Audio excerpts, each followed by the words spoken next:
Hey team, welcome back. So if you're watching this video, it means you're thinking about going on safari, which is super exciting.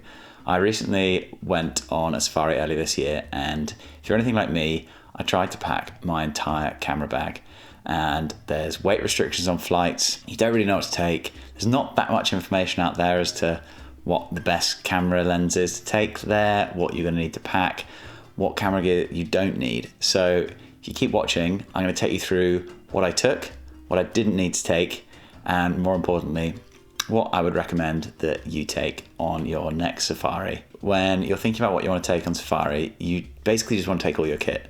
And there's a couple of reasons why you can't and why I wouldn't recommend that you do. The main one is the restriction on baggage that you have on planes. And they do say that they weigh all your rucksacks and things like that. They definitely weighed hold luggage, but they didn't weigh my camera bag, so I managed to get a little bit more in than I expected, but I don't know if that's just we got away with it, so I wouldn't recommend going over the limit if you can help it, which is why I'm here today to tell you what I brought and didn't use, and more importantly, what I think you should bring. So when I was packing, I was like, right, I need my 50, 35, 28, I need a wide for the landscapes, I need a zoom lens, I need all sorts of things that actually you can kind of get away without if you've got a few, maybe like 2 or 3 lenses that will sort you out for the whole thing. The main point to note, I think, is really that actually when you're driving around on a game drive and you're looking for animals, be it early in the morning or throughout the day or whenever you're going, you don't want to be trying to change lenses when you see an animal. You really want something that is going to sort you out for the whole day, so you can just put it on your camera and leave it. That is number one tip, I would say. So what is this lens? I would say it's got to be a zoom lens, and a pretty chunky one, because you're not always getting that close to animals. Like, you'll get surprisingly closer than you'd expect, but really you're not super close. And that's nice, because that means we're leaving nature and the animals to do their own thing and just hang out, and then you get to see them being wild, which is why you're there in the first place, why you want to go on this amazing adventure to like your safari wherever in the world you're going. So for us, we went to the Masai Mara first, and that was absolutely unreal. And if I'm honest, there was one lens that stayed on my camera the entire time. Well, almost, but I'll get to that in a second. So that lens was the 100 to 400. The reason I'm looking down is because it's literally sat down here next to me. That is the Fuji 100 to 400 that I had on my X-T3, which was on my camera for, I would say, 90% of the time that I was on safari. It's one of those things where you think that you might need something to do other shots with, but if you're trying to get beautiful animal shots, or you want a backlit shot of a tree at sunset, to pick it out of the landscape, you're actually going to need a zoom lens really more than you will a wide angle, because one of the main restrictions when you're on safari is that very often you're not able to get out of your vehicle. So if you're thinking, oh, normally when I do landscapes, I like to have something in the foreground, use a really, really wide lens and get that amazing sort of classic landscape shot.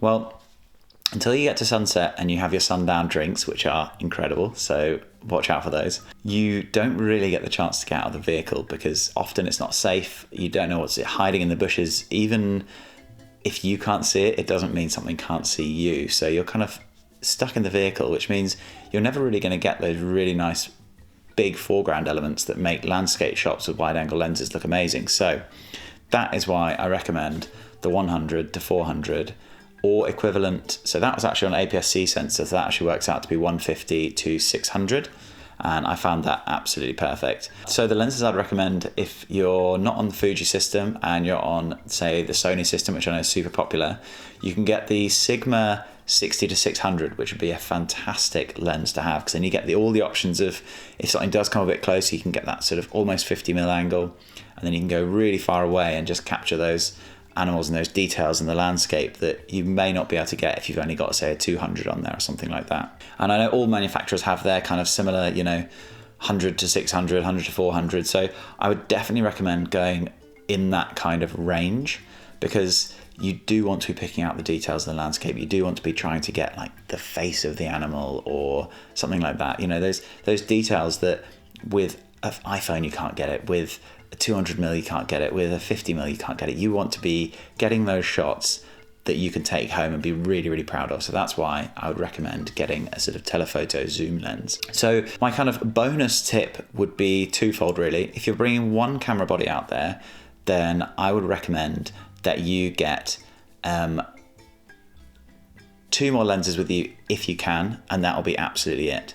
So if you've got space, my sort of number one would be a kind of classic kit lens, so like an 18-55 on my Fuji, that's what my kit lens is, or equivalent kit lens for your system, whatever that works out to be, but that kind of wide angle zoom, because then if you do want to change, you know, you've got off the truck, you're having a sundown, as you want to get a bit more of a wide angle because you have found a shot, then you have got that option, and you're not sort of sitting there with no other option apart from your zoom lens.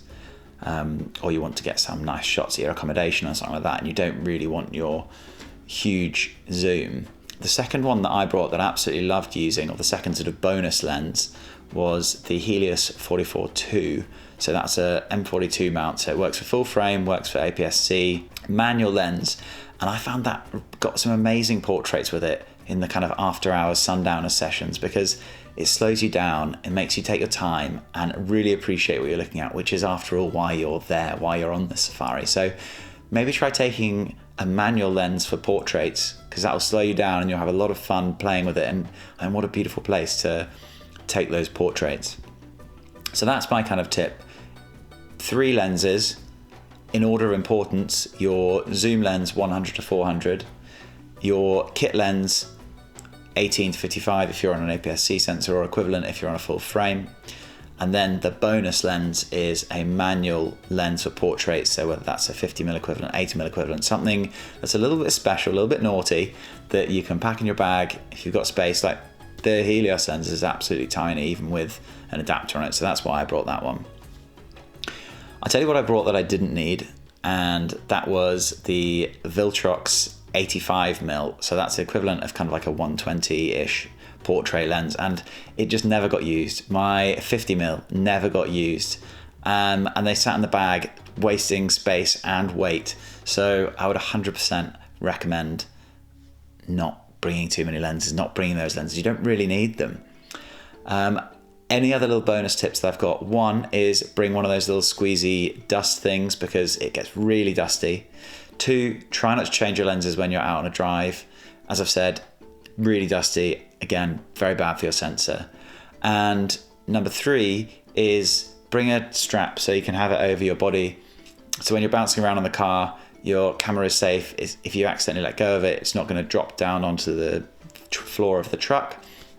And it's also not going to accidentally bounce out the side of the car. So that is another couple of extra bonus tips there. And in terms of sort of shooting on beanbags or on a monopod or something like that, I took a monopod with me. I used it on the first day, and then after that I was just resting on the side, no beanbags, no nothing. And actually, you know, if you do find it's a bit uncomfortable, you can use a jumper or something like that. But I don't really think you need anything special to help you shoot on safari, because you can rest on the side of the vehicle, for one, and for 2, you want to be as mobile as possible, because you don't know where the next animal is going to be. Is it going to be running along and you need to whip around and get there really quickly, or is it going to be something in the distance that you just need to sort of move your angle for, or something like that? So I think being mobile, if you can, is really crucial. So not being tied down by that monopod, or being like, oh, I don't have my beanbag for over the side. So staying free, staying easy, and most importantly, having fun. So I hope you have an amazing trip. I know I did, and I cannot wait to go back on safari. Do comment below with any questions. Please subscribe for more videos like this. And yeah, I look forward to hearing how you get on in the comments. Cheers.